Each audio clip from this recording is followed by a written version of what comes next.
Naitala ang mga stranded na pasahero sa Pasakaw Port dahil sa binabantayang Tropical Depression Wilma. Sa panayam ng Bombo Radyo Naga kay Lieutenant Junior Grade Ader Lloyd Olia, ang Deputy Commander ng Philippine Coast Guard Camarines Sur, sinabi nito na umabot sa 15 individual ang na-stranded sa nasabing pantalan kung saan ang ilan sa mga ito ay napilitang pumunta sa malapit na mga travelers inn.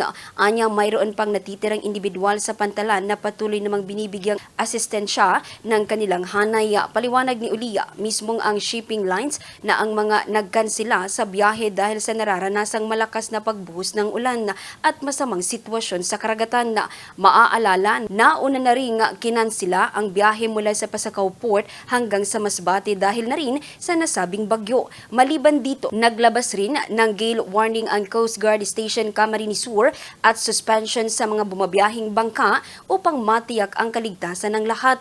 Samantala, nananatiling naka-full alert status ang PCG Camarines Sur kung saan naka-standby ang kanilang mga tauhan para sa mga posibleng pagpapatupad ng forced evacuation at pagsasagawa ng Coastal Security Patrol at Information Drive sa lalawigan. Sa ngayon, patuloy ang abiso ng nasabing opisina sa mga biyahero na huwag nang pumunta sa Pasakaw Port upang hindi na ma-stranded lalo pat nananatiling kansilado ang biyahe dahil sa epekto ng sama ng panahon. Pinapaalala po namin sa ating mga mahal na biyahero na sa ngayon po is suspendido po muna ang biyahe ng Pasakaw to Masbate.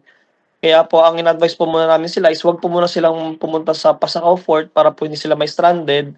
And siguro po if ever naman po na nandito na sila, na maghanap po sila ng mga travelers inn or kung saan po sila pwede mag-stay para po magpalipas ng araw po. Mula rito sa Bombo Radyo Naga, Bombo Remy Dominguez, nag-uulat. This is Bombo Radyo Philippines, the #1 and most trusted source of news and information. Basta Radyo, Bombo.